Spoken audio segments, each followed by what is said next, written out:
Decía que vamos a empezar hablando de la palabra predestinación. De pronto a ustedes esa palabra les rechine, pero quiero decirles que la palabra predestinación no tiene ningún tipo de origen doctrinal. O sea, si ustedes creen que la predestinación se la inventó algún teólogo, algún estudioso, estaríamos en un error. La palabra predestinación tiene origen en la Biblia y lo vamos a ver en el día de hoy. Es un concepto totalmente bíblico. Entonces, si nosotros queremos entender las doctrinas de la gracia, nosotros necesariamente tenemos que entender la doctrina de la predestinación para poder hacerlo. Entonces, vamos con la primera diapositiva. Ahí tenemos un pasaje que está en el libro de Efesios, capítulo 1, versículos del 3 al 12. Dice la palabra del Señor. Vamos a estar usando varios pasajes, entonces yo les agradezco que tengan la Biblia a la mano. Dice: bendito sea el Dios y Padre de nuestro Señor Jesucristo, que nos bendijo con toda bendición espiritual en los lugares celestiales en Cristo, según nos escogió en Él. ¿Cuándo? Antes de la fundación del mundo, para que fuésemos santos y sin mancha delante de Él, en amor, habiéndonos ¿qué? Predestinados. ¿Se lo inventó alguien? No, está en la Biblia. Entonces dice: predestinados para ser adoptados hijos suyos por medio de Jesucristo, ¿según qué? Según el puro afecto de su voluntad, para la alabanza de la gloria de su gracia, con la cual nos hizo aceptos en Él, amado, en quien tenemos redención por su sangre, el perdón de pecados según las riquezas de su gracia, que hizo sobreabundar para con nosotros en toda sabiduría e inteligencia, dándonos a conocer el misterio de su voluntad, según el beneplácito, el cual que se había propuesto en sí mismo, de reunir todas las cosas en Cristo, en la dispensación del cumplimiento de los tiempos, así las que están en los cielos como las que están en la tierra. En Él asimismo tuvimos herencia, habiendo sido predestinados conforme al propósito del que hace ¿qué? Todas las cosas según el designio de su voluntad, a fin de que seamos para la alabanza de su gloria, nosotros los que primero esperábamos en Cristo. Entonces la pregunta no es si la Biblia enseña sobre la predestinación, porque ya leímos que, y ese no es el único pasaje, quiero informarles que hay un montón de pasajes donde hace referencia a la predestinación. La pregunta realmente es: ¿qué significa el concepto bíblico de predestinación? ¿Eso qué es? Muy bien, predestinación está compuesta por dos palabras: destino, ¿verdad? Y tiene también un prefijo. Vale, entonces cuando nosotros pensamos en un destino, pensamos en un lugar hacia el cual nosotros ¿qué? Nos dirigimos. Tú compras un tiquete de avión, ¿verdad? Pero tú no compras el tiquete hacia ningún lugar. Tú dices: yo voy para Perú, entonces compro un tiquete a Lima, a la ciudad que hayas, cuando voy para Arequipa. Bueno, listo, allá te vas con tu tiquete. Entonces, el destino habla de un lugar hacia el cual nosotros nos dirigimos. Pero cuando le añadimos el prefijo pre, entonces estamos hablando que es una cosa que ocurre antes del destino. Entonces, la definición previa de hacia dónde nosotros nos estamos dirigiendo, ¿vale?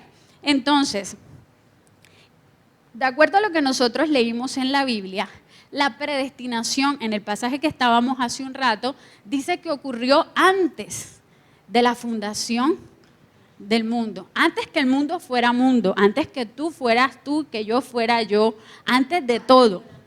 Antes de absolutamente todo, en la eternidad pasada, estamos en un punto de la eternidad, pero en la eternidad pasada, en ese punto ocurrió la predestinación. Entonces, en la predestinación hay dos personas, la anterior. Un agente. ¿Quién es el agente de la predestinación? Dios. Listo, eso de entrada nos responde una pregunta: ¿quién define tu destino? Muy bien, y eso lo hace en su soberanía. En su soberanía Él predestina. Entonces, ¿pero qué es soberanía? Hombre, es el poder que tiene Dios sobre todo lo creado, porque Él es Dios y nosotros somos ¿qué? Creación. Toda la tarde le voy a estar diciendo: Él es Dios, yo soy creación. Yo hago una torta, ¿qué pasa si yo tiro la torta?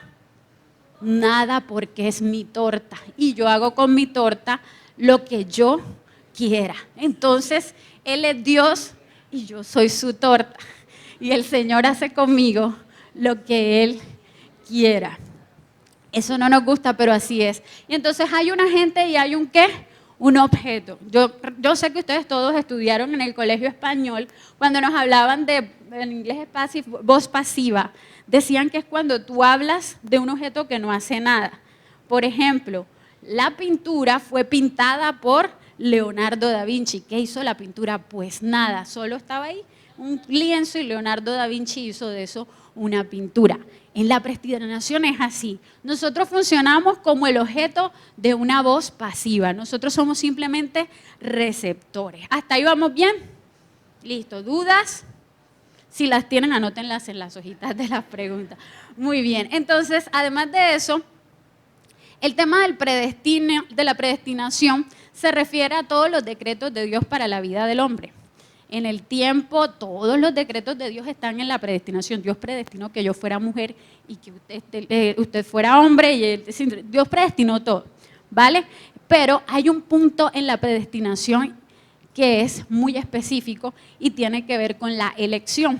Muchas veces parece tratarse la predestinación y la elección como la misma cosa, pero el término realmente, la elección es como un aspecto dentro de la predestinación. O sea, la predestinación es el género y la elección es una especie, ¿vale?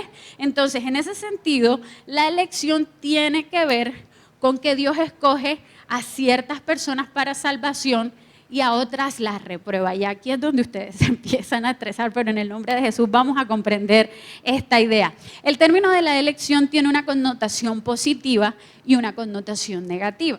La connotación positiva es que Dios escoge a unas personas para salvación. Y en la connotación negativa se refiere a que Dios pasa por alto a otras. Mire que yo no digo que Dios manda al infierno a nadie. Dios no manda al infierno a nadie. Dios nos está sacando del infierno. Porque en la Biblia dice que la paga del pecado es ¿qué? Y al principio cuando hablábamos de la depravación del hombre, decíamos que todos somos ¿qué? Pecadores. Entonces, si yo soy pecador, ¿cómo estoy? Y los muertos espiritualmente, ¿dónde están? En el infierno. Entonces, Dios no está enviando gente al infierno. Dios está sacando gente del infierno donde el pecado que yo cometí me tenía. ¿Hasta ahí voy claro? ¿Sí? ¿Sí tiene? No, si es una duda del tema y si lo podemos aclarar enseguida, lo vamos aclarando, ¿vale?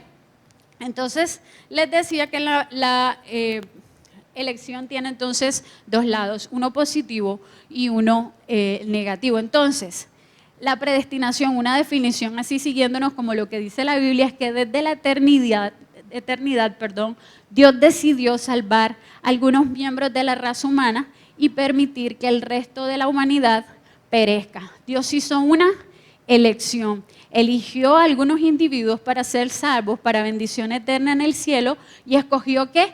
Pasar por alto a otros, permitiendo que sufran ¿qué? La maldad de Dios, dice ahí, no. ¿Las qué? Las consecuencias. Recuerde, yo voy al infierno como consecuencia del pecado ¿de quién? El mío, el mío. Vale, entonces, la pregunta sería, ¿esta elección es condicional o incondicional? Una pregunta que nos haríamos, y es la pregunta de esta charla, es, ¿tienen nuestras vidas como individuos algún impacto en la decisión de Dios? Esa sería la pregunta para resolver en el día de hoy. ¿Será que Dios toma en cuenta ese conocimiento previo que tiene acerca de nosotros a la hora de escoger? Bien, entonces, la forma como nosotros respondamos esto va a definir si nosotros creemos que la elección es condicional o que la elección es incondicional. Y ya les dije que la doctrina se llama elección incondicional. Eso les debe mandar un beat de hacia dónde nos dirigimos. Bien, entonces, quiero contarles que hay una corriente que enseña la elección incondicional y esto es lo que dice. Dice que Dios elige a ciertas personas para salvación, pero solo se cumplen ciertas condiciones. El día ayer nos dijo cuáles eran las condiciones para salvación. Eran arrepentimiento y fe. Pero dice que eso no quiere decir que Dios espera que estas personas cumplan esa condición antes de ser escogidos, sino que Dios basa su elección en el conocimiento previo que Él tiene de lo que van a hacer las personas. Es decir, según esta corriente o esta idea, Dios, que lo conoce todo antes de que pase, en la eternidad pasada, vio lo que yo iba a hacer, vio que yo iba a creer y entonces por eso me escogió. Esa es la teoría de la elección condicional. Es decir, que Dios vio que yo, sobre todo yo, que yo me iba a arrepentir, que yo iba a tener fe, que yo iba a ser buena y entonces por eso Dios me escogió. Vale, es como si Dios fuera en el túnel del tiempo y en ese túnel entró en un cuarto y vio eso. ¿Ustedes qué piensan de esa teoría? Entonces ya terminamos. Si para ustedes esto es falso, no. Entonces vamos a mirar un texto para explicar un poco esto, que es el texto que se usa para reforzar esta idea. Romanos capítulo 8, versículos del 29 al 30 dice: porque a los que Dios conoció de antemano, también los predestinó. Miren que hay otro versículo que tiene predestino. A ser transformados según la imagen. Romanos 8, 29 al 30. Con mucho gusto. Porque a los que Dios conoció de antemano, también los predestinó a ser transformados según la imagen de su Hijo, para que sea el primogénito entre muchos hermanos. A los que predestinó, también los llamó. A los que llamó, también los justificó, y a los que justificó también los glorificó. Entonces, basados en este texto, como lo primero que dice es a los que Dios conoció, a estos predestinó, entonces por eso dicen que entonces Dios conocía qué íbamos a hacer y por eso nos eligen. Ese es como el argumento, mis hermanos, pero Pablo no está diciendo esto aquí. Si yo le digo a la doctora Nelly, escoja, y ya. Escojo qué verdad. Para yo escoger, pues yo tengo que conocer las opciones, ¿verdad? Es imposible que yo escoja sin un conocimiento. Ahí lo que Pablo está diciendo es que Dios, antes de hacer su elección, conocía. Porque, mis hermanos, hay algo que yo quiero decirles y es que la salvación es lo más personal que existe en esta vida. Es personalísima. Nadie puede salvarse por otro.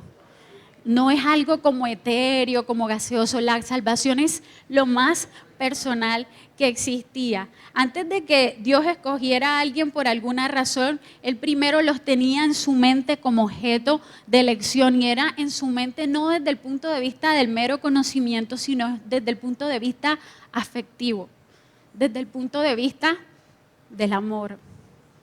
Esta doctrina habla de la soberanía, pero sobre todo habla del amor de Dios, de ese amor incondicional que nos ama conociéndonos tal y como nosotros somos. Y el hecho de que Pablo vincule la predestinación con el conocimiento no implica que la persona cumpla algún requisito. Fíjese que el pasaje no dice, como Dios los conoció y sabía que iban a creer, entonces los predestinó. Ahí dice eso, y entonces yo ¿por qué debería entender algo como eso? Ahora, realmente este pasaje, estoy con el código, este pasaje de Romanos 8 del 29 al 30, realmente lo que afinca es la elección condicional. Y fíjense que en esta cuestión hay una cosa crucial y es el llamado y la justificación. Vamos a recordar en orden. Primero, ¿qué?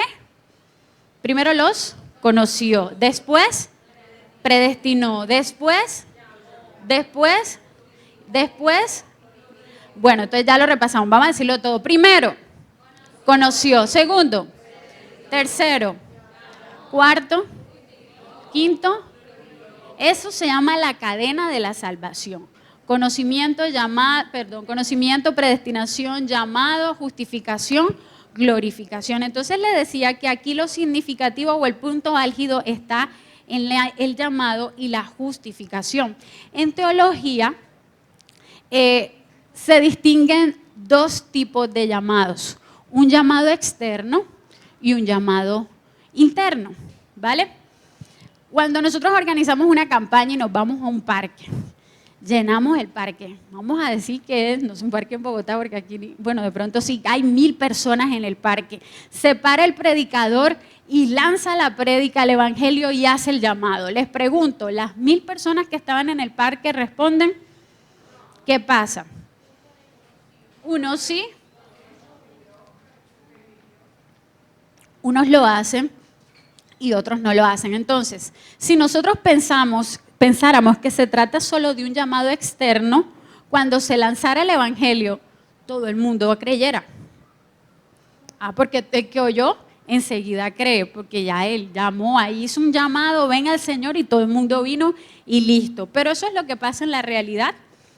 No es cierto, mis hermanos, porque la justificación no es por el oír el llamado, sino por responder a ese llamado. Muchos oyen el llamado externo del evangelio, pero nunca son justificados. Pero, sin embargo, la cadena de oro que habla Pablo acá dice que los que son llamados también son justificados. Él no dice quizás son justificados, es posible, a lo mejor. No, dice que los que son llamados son justificados. O sea, eso pasa sí o sí. Entonces, esto entonces nos da a entender que hay dos tipos de llamados, como le decía, un llamado externo y un llamado interno. Y en el pasaje estamos refiriéndonos, o Pablo se está refiriendo a un llamado interno, y es lo que decía Elvia ayer. Cuando la gracia eficaz se aplica en nosotros, Dios nos hace un llamado, nos revive. Estábamos muertos, como decía, antes de que Lázaro saliera de la tumba, lo tuvieron que revivir, porque si le dices a muerto ven, el muerto no va a venir, ¿verdad? Entonces, cuando recibimos el llamado eficaz, el Señor nos revive y nos da el don de la fe para creer, y nosotros ¿qué? Respondemos. Y cuando respondemos en fe, que el Señor nos permite, entonces nosotros somos justificados. Pero tú dices, bueno, ¿y qué es justificado? Ella está con justificado. ¿Qué es justificado?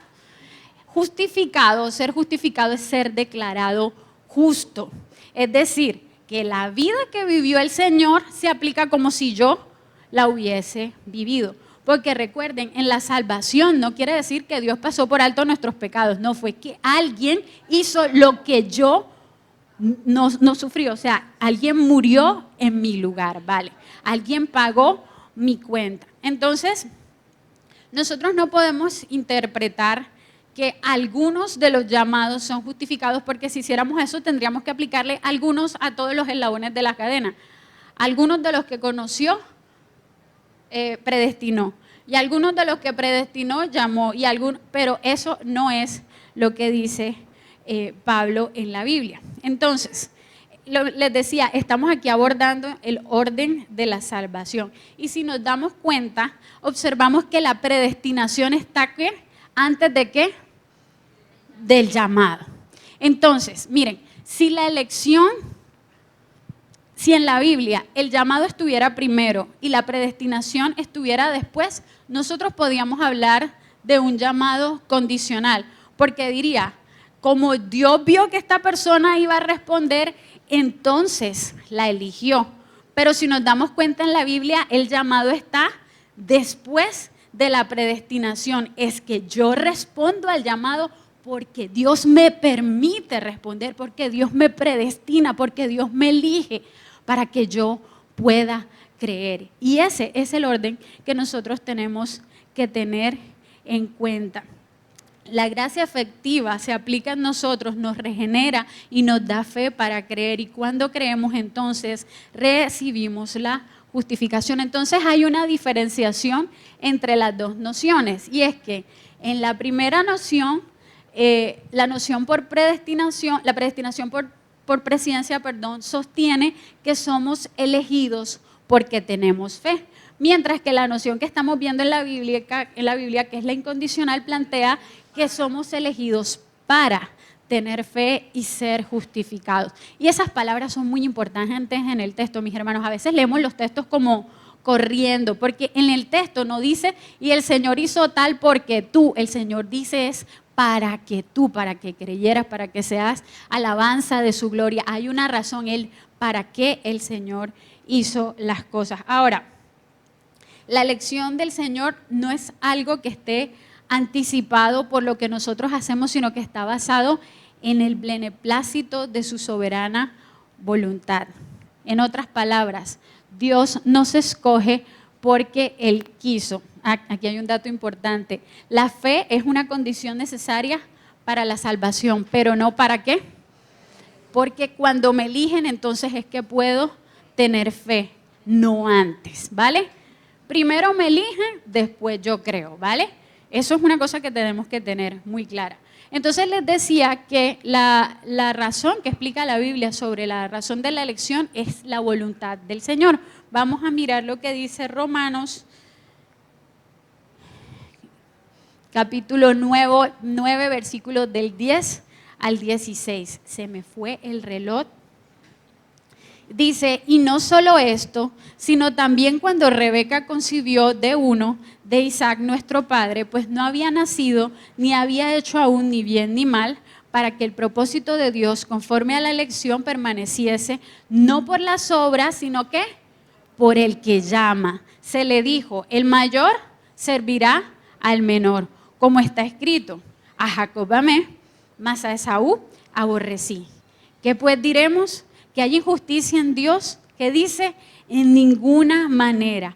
Pues a Moisés dice, tendré misericordia del que yo tenga misericordia y me compadeceré del que yo me compadezca. Así que no depende del que quiere ni del que corre, sino de Dios que tiene misericordia. Pablo, hablándole a los romanos, le recordó a ellos lo que dijo Moisés: tendré misericordia de quien yo tenga misericordia. Mis hermanos, el principio de la elección incondicional son tres. 1, la soberanía. 2, la misericordia. Y 3, la gracia de Dios. Y voy a agregar un cuarto. ¿Cuál? El amor. La misericordia, la soberanía, la gracia de Dios y el amor. ¿Ustedes saben qué es gracia? ¿Sí? ¿Todos saben? Bueno, algunos de pronto no saben. Gracia es recibir lo que yo no merezco. Y misericordia es no recibir lo que merezco. ¿Sí se entiende? En la misericordia yo no recibo lo que merezco. Todos los que no traigan el trabajo, decía Sproul en unas clases de la salvación, tienen 0 y vienen y no traen el trabajo y el profesor se conduele y le da 5 días más para que traigan el trabajo. No les aplicó justicia, sino misericordia, no les dio lo que merecía. Pero la gracia es no darme lo que yo merezco. Vale. La gracia es darme, exacto, muy bien. Gracias. Darme lo que yo no merezco. Ahora, hay una cosa que tenemos que tener clara, y es que ni la gracia ni la misericordia son obligatorias. Repito, ni la gracia ni la misericordia son obligatorias. Dios no está obligado a tener gracia y misericordia con absolutamente nadie. Eso es una cosa que usted se tiene que grabar. No, como Dios es amor, siempre tiene que hacerme bien. No, mi hermano, la gracia y la misericordia no son obligatorias, porque si fuese obligatoria, entonces fuese justicia. La justicia obliga, pero la gracia por esencia es libre y voluntaria. Entonces, la razón por la que Dios escoge a los objetos de su misericordia está solo en su voluntad. Efesios capítulo 1, versículos del 3 al 5 dice: bendito sea el Dios y Padre de nuestro Señor Jesucristo, que nos bendijo con toda bendición espiritual en los lugares celestiales en Cristo. Dice, según nos escogió en Él antes de la fundación del mundo. ¿Por qué? ¿Dice por qué? No, dice para qué. Para que fuésemos santos y sin mancha delante de Él. No porque éramos santos, porque íbamos a ser santos, sino para que lo fuéramos. En amor, habiéndonos predestinado para ser adoptados hijos suyos por medio de Jesucristo, ¿según qué? Ahora, mis hermanos, que Dios escoja porque Él quiere no significa que su decisión sea arbitraria o antojadiza. Yo estoy seguro que Dios tiene una buena razón para hacer lo que hace, pero ¿sabe qué es lo que usted y yo debemos tener claro? Que esa razón no reside en nosotros, esa razón reside en Dios. La razón que sea, y debe ser buena porque todo lo que hace Dios es bueno en gran manera. La razón que sea que Dios usó para escogernos es una razón que reside en Él y no en mí. No es una condición que yo cumplí, no es que yo era más piadoso, no es que yo era menos impío, no es que yo era más crédulo, es que Dios me escogió porque quiso. Su voluntad es misteriosa, es inescrutable y Dios escoge por razones que Él solo conoce. Y yo soy creación y Él es creador. Si Dios me escoge para salvación, gloria a Dios. Si Dios me escoge para reprobación, también gloria a Dios, porque de Él y para Él son todas las cosas. El mundo no existe por ti y por mí. Esto se trata de Dios. Mi hermano, si nosotros no entendemos eso, nos vamos a dar contra las paredes. Porque si empezamos a ver esto desde el punto de vista humano, no vamos a lograrlo. Mi hermano, esto no es una democracia. Estos no son los derechos del hombre, esto no es un plano de la igualdad. Estamos hablando no de relaciones horizontales, estamos hablando de la relación del creador con su creación. Y entre más rápido abracemos eso, más chévere nos va. Va a ser más fácil comprender muchas cosas. El problema es que estamos permeados por el humanismo y también estamos permeados por la idea de conquistar las cosas. Y decir, fue que yo elegí, yo hice, no, yo me lo merezco. Hay una cosa que yo quiero que usted se repita, y el pastor nos los ha repetido N cantidad de veces, y es, en el reino no funciona así. No funciona así. ¿Vale? Entonces, Pablo señala que la elección de Dios se dio a conocer antes de que los mellizos, refiriéndonos al pasaje anterior, al de Romanos 9, hubieran hecho algo bueno o malo. Y fíjense que ante esa postura, la idea de la elección condicional no pelea porque dice que Dios vio antes y frente a eso decidió. Ese no es el problema. Y ellos afirman que esa decisión se basó en lo que el hombre iba a hacer, pero lo que dice el pasaje de Romanos 9, porfa, el anterior, Elvia, es que los mellizos no habían hecho ni bien ni mal, no habían hecho nada para que Dios tomara esa decisión. Pablo afirma con claridad que no fueron las acciones de Jacob o Esaú, las que definieron la decisión soberana de Dios. Por lo tanto, dice, la elección no depende del deseo ni del esfuerzo humano, sino de la misericordia de Dios. Y fíjense que ya pensando en lo que nosotros diríamos, él mismo contesta y dice, ¿qué pues diremos? ¿Que hay injusticia en Dios? ¿Usted alguna vez se ha preguntado por qué Pablo se hace esa pregunta en el pasaje? ¿Se lo ha preguntado? Sí, puede decir que no, si no, sí. Mire, Pablo era un maestro por excelencia. Y Pablo estaba escribiendo la carta inspirada por Dios y sabía ya lo que nosotros íbamos a pensar. Y antes de que ya Pablo te lo está respondiendo. Fíjense que él dice, se anticipa a una objeción. Dios es injusto frente a esta decisión. Otra vez, si consideramos la elección condicional, ellos podrían tener una objeción de injusticia. Fíjense que la elección condicional busca dos cosas: respetar la decisión electiva del hombre que decidió creer y entonces Dios lo salvó, y deja a Dios bien parado, porque parece que la teoría trata de defender a Dios porque dice, Él no fue injusto porque Él escogió los que Él sabía que iban a creer. Entonces ellos pudieran hablar de injusticia si Pablo estuviera hablando de elección incondicional, de elección condicional.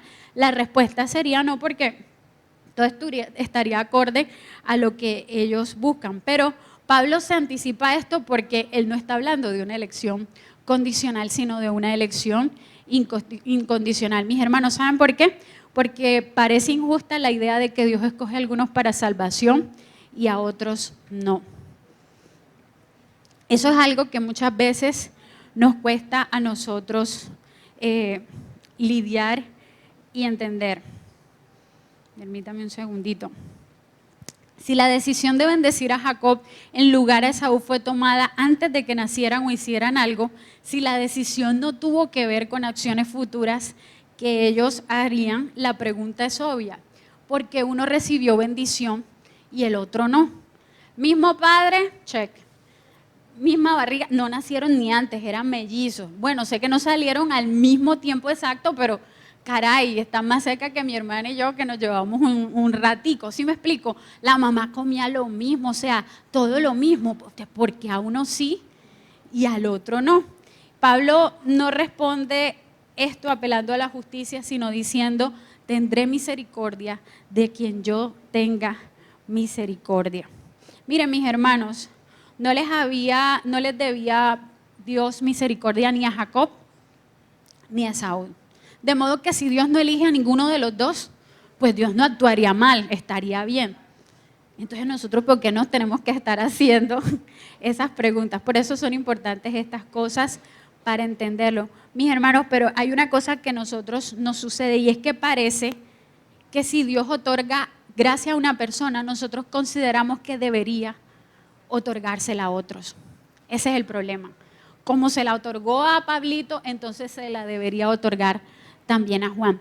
Pero el concepto del deber es totalmente ajeno al concepto bíblico de la gracia. En gracia Dios no debe absolutamente nada. De entre toda la humanidad caída, de entre todos los culpables de pecado que estaban expuestos a su justicia, nadie tiene derecho a exigir misericordia a Dios. Si Dios escoge tener misericordia de algún grupo, eso no lo obliga a hacer lo mismo con los demás. Porque la paga del pecado, ¿cuál es? Muerte.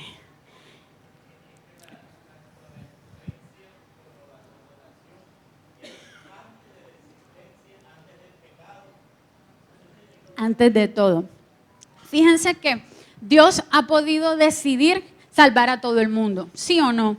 Y decir, mi sacrificio va a ser suficiente para que todos se salven, ¿sí? Bien, pero no fue así. Dios ha podido decidir, ¿saben qué? No se salva nadie. ¿Y qué pasa con eso? Pero Dios eligió que se salvaran unos sí y otros no. Esa es la realidad. Entonces, aquellos que son salvos, la que sigue, creo que la puse, la que sigue, no, la puse. Aquellos que son salvos son beneficiarios de su soberanía, de su soberana gracia y misericordia. Mis hermanos, escuchen, pero aquellos que no son salvos no son víctimas de la crueldad o la injusticia de Dios, sino que son receptores de la justicia, de lo que merecía. Mi hermano, nadie recibe castigo del mano de Dios sin merecerlo. Lo merecíamos. No lo merecíamos antes. No lo merecemos ahora. Y no lo mereceremos después. Nunca lo vamos a merecer. Si Dios nos destruye, está bueno. Porque yo merezco juicio.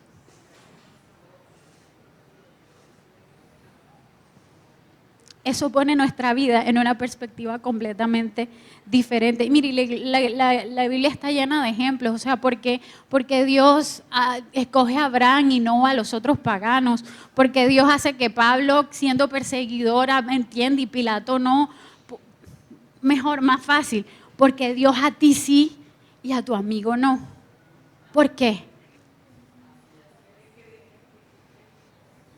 La pregunta no es por qué no escoges al otro, la pregunta es por qué me escoges a mí, si yo tampoco lo merezco. No es que seas más inteligente, no es que seas más virtuoso, no hay una explicación que yo pueda dar porque la razón la tiene el Señor. Pero lo que nosotros podemos entender es que cuando vemos esto solo podemos mirar hacia la gloria y la gracia que Dios tuvo con nosotros, esa gracia que no merecíamos. Y aquí está el meollo del asunto.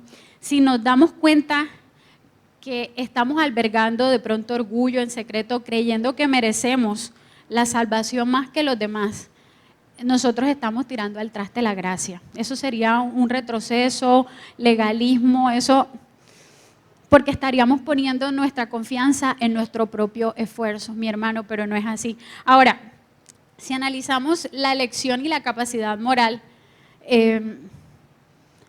si decimos que es condicional y que Dios vio que íbamos a creer, entonces estaríamos diciendo que la depravación no es absoluta, sino que no es que estábamos esclavizados, sino que nuestra voluntad estaba debilitada.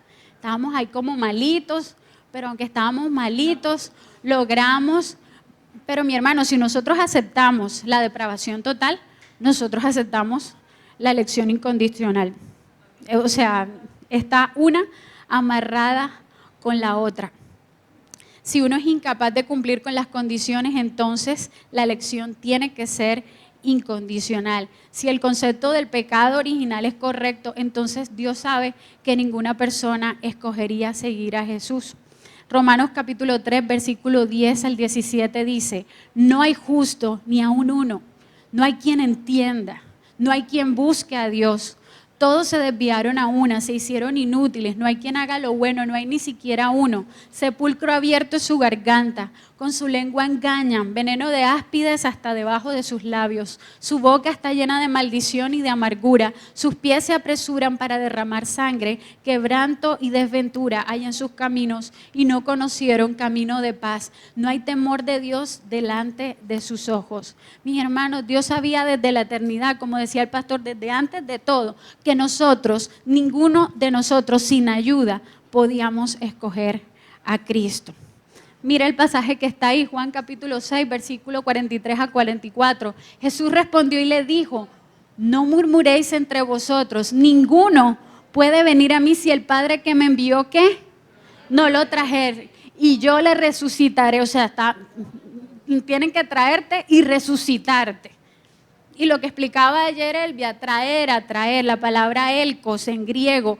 Hay algunas personas que dicen, es como que Dios los seduce. No, porque una seducción yo puedo aceptar o no caer en la seducción. Entonces necesito la seducción, pero no tiene la fuerza de llevarme a... Pero esto no funciona así en el pecado. No es atraer, es compeler, es forzar. Sabes que te traigo arrastrado, remolcado. Miren, nosotros somos como el agua en el pozo. Como usted no tire el chocoro con la cosa, jale la cuerda y traiga el agua ahí se queda. Si mucho se evaporará por el calor, pero no va a venir. Así somos nosotros, somos como el agua total. Así es.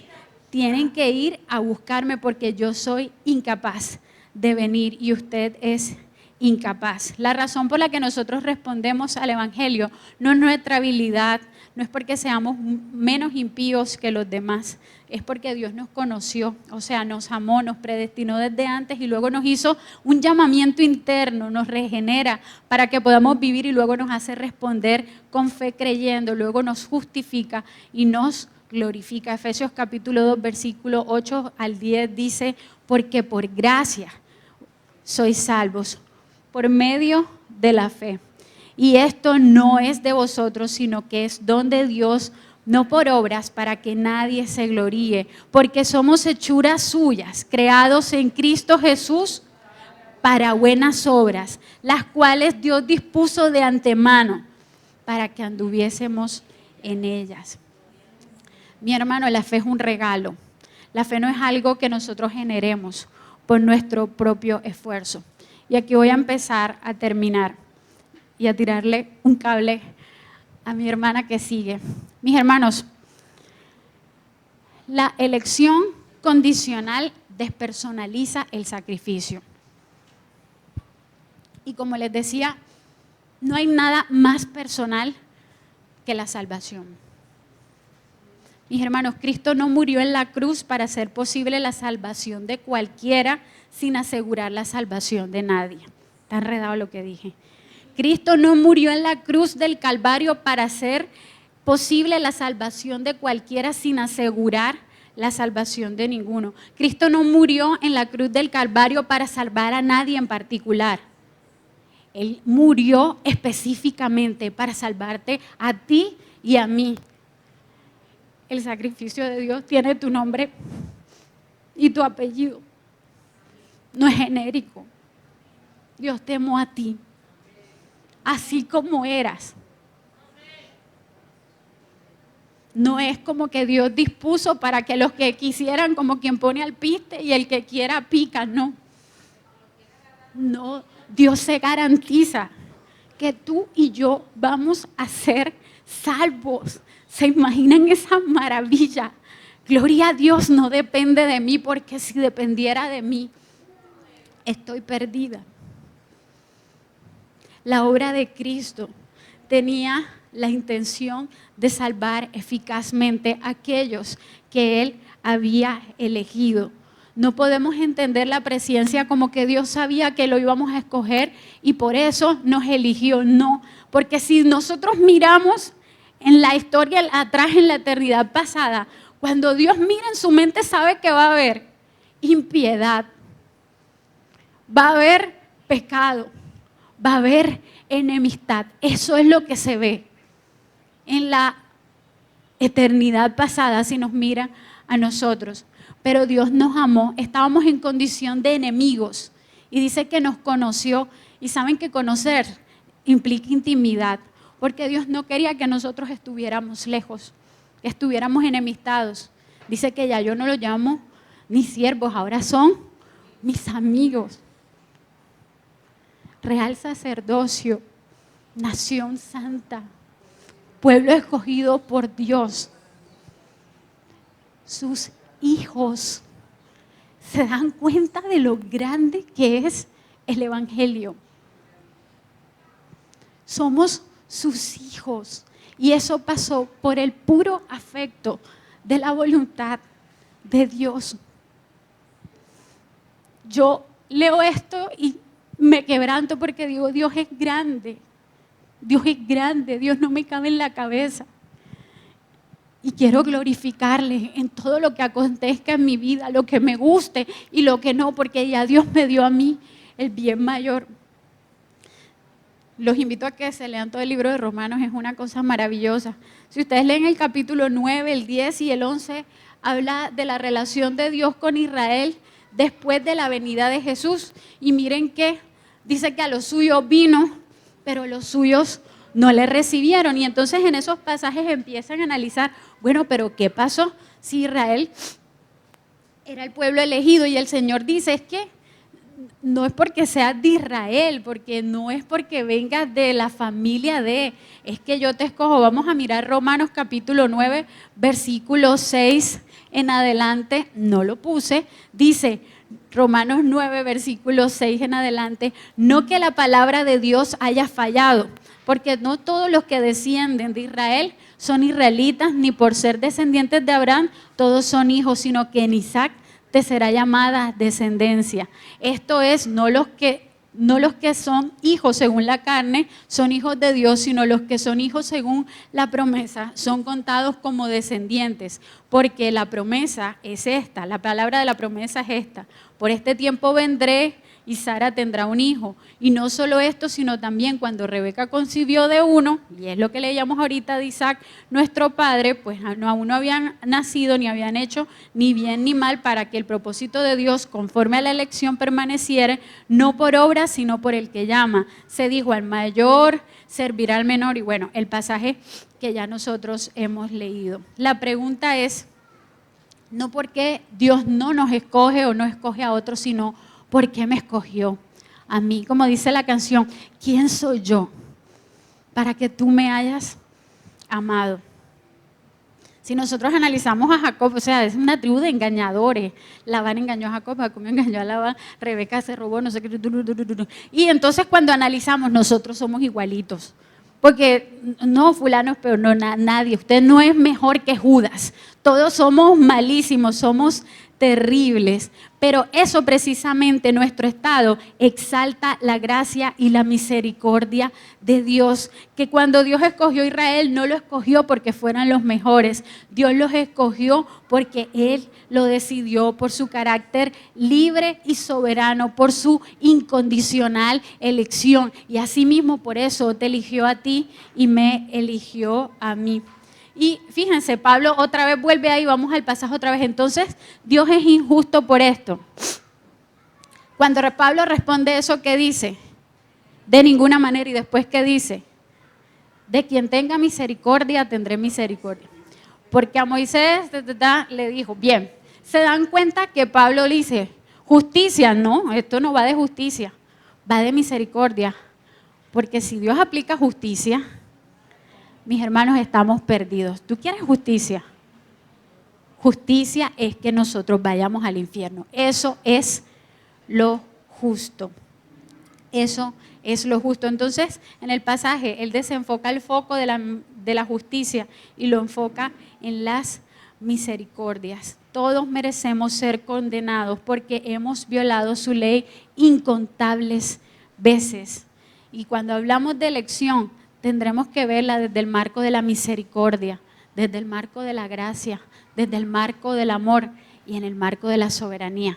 Nunca en el de la justicia, jamás.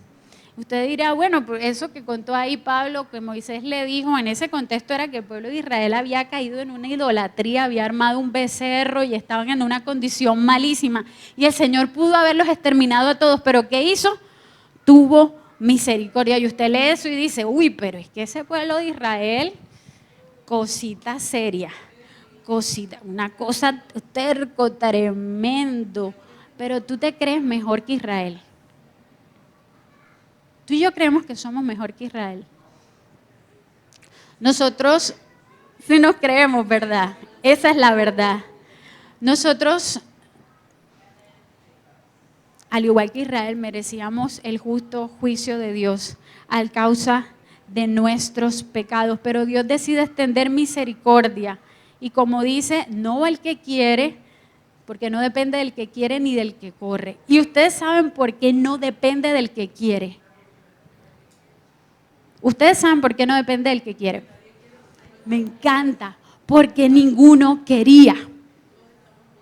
Ninguno quería. Tú no querías, yo no quería, nadie creería. Todos somos injustos, no hay uno bueno. No deseamos a Dios, no lo entendemos. Antes de Dios, nada. Ninguno quería. Mi hermano, a veces miramos estas doctrinas como que Dios está en una puerta y hay un montón de gente que quiere entrar y Dios dice, no vas a entrar. Y no funciona así, es que no hay nadie en la puerta. Nadie quiere. Si el Señor no nos atrae, nosotros no vamos a ir a Él jamás, jamás, jamás. Y tú puedes decir, uy, no, eso no creo que sea tan así. Porque yo desde niño he sido como muy tendiente a buscar las cosas de Dios.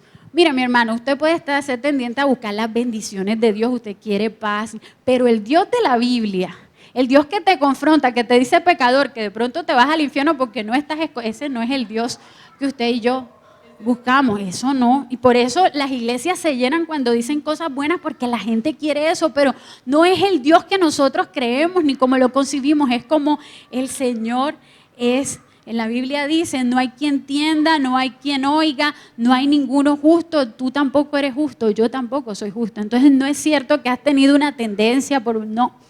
La Biblia dice que eso no es así. Y podemos considerar el ejemplo de Faraón. En ese mismo pasaje de Romanos 9, ahí lo tenía, dice, porque Faraón, de la Escritura dice Faraón, para esto mismo te he levantado, para mostrar en ti mi poder y para que mi nombre sea anunciado por toda la tierra. De manera que de quien quiere tiene misericordia y al que quiere endurece. Y entonces tú vas a decir, y esto se refiere a la doble predestinación, entonces a los que Dios no elige, Dios los endurece. No, eso no es lo que pasa. A los que Dios no elige no es que Dios los haga pecar. Lo que sucede es que Dios los deja en la condición en la que ya se encontraban. Dios no hace pecar a nadie. Usted y yo pecamos solitos, sin esforzarnos, nos sale súper bien. Profesionales en pecar, solitos. Dios no empuja a nadie a pecar. Lo que pasa es que Dios los deja en esa condición, ¿verdad? Y dice, pon la siguiente por favor, a ver si lo puse. Por favor, alguien que lo lea.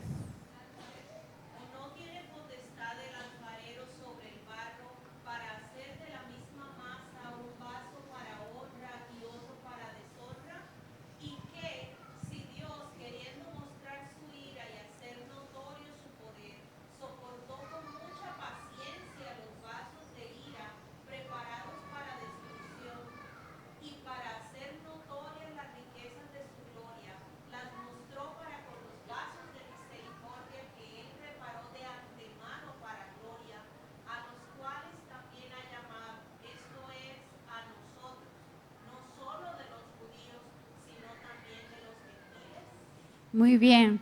Y fíjense que dice que nos sacaron de dónde. ¿Sí se dieron cuenta? Miren, ¿de dónde? De la misma. Mis hermanos, los cristianos no salen de una masa especial. Somos la misma masa, toditos malocitos. Malo, malo, malo, malo, muy malo. Y de esa masa, Dios hace vasos de uso honroso. Y dice la Biblia, vas a altercar tú con Dios. Le va a decir al barro, al alfarero, como dijo ayer, ponme una cosita aquí. No, mi hermano.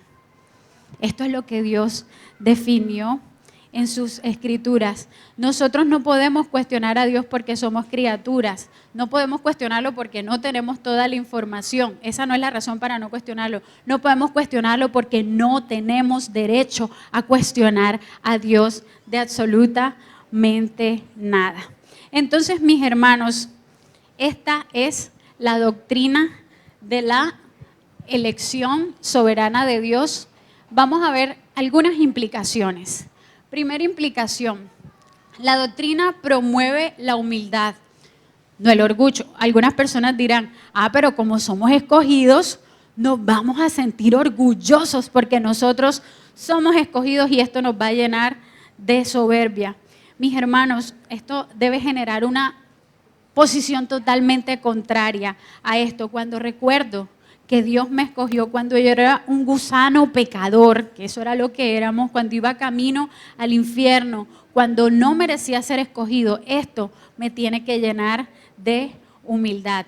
Segundo, esta doctrina promueve la santidad.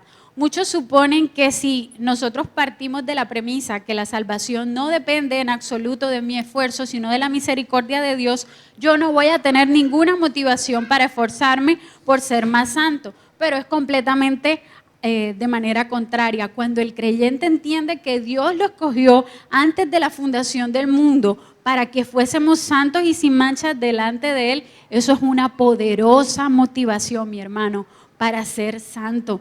Oye, Dios me escogió para ser santo, siendo de la masa esa donde estábamos, Dios me escogió para ser santo. Qué maravilloso privilegio. Promueve la seguridad de la salvación, porque ¿qué puede dar más seguridad a un creyente que el hecho de saber que su salvación depende de la misericordia de Dios para sus hijos y no de una condición que nosotros cumplamos? Y por último, promueve la gloria únicamente de Dios. Porque como dice la palabra, no depende del que quiere ni del que corre, sino del que Dios tenga misericordia. Romanos capítulo 11, versículo 33 dice, oh profundidad de las riquezas, de la sabiduría y de la ciencia de Dios. Cuán insondables son tus juicios e inescrutables tus caminos. Porque ¿quién entendió la mente del Señor? ¿O quién fue su consejero? ¿O quién le dio al primero para que fuese recompensado? Porque de Él y por Él y para Él son todas las cosas. A Él sea la gloria por los siglos de los siglos. Amén. Vamos a volver entonces, después de mirar todo este panorama, a reflexionar en la pregunta. ¿Tienen nuestras vidas como individuo algún impacto en la decisión o en la elección de Dios para salvación? Yo lo invito a que se tome un minuto para pensar en todas las cosas que hemos hablado hasta aquí. Reflexione ahí en silencio y piense en las implicaciones que tienen estas verdades.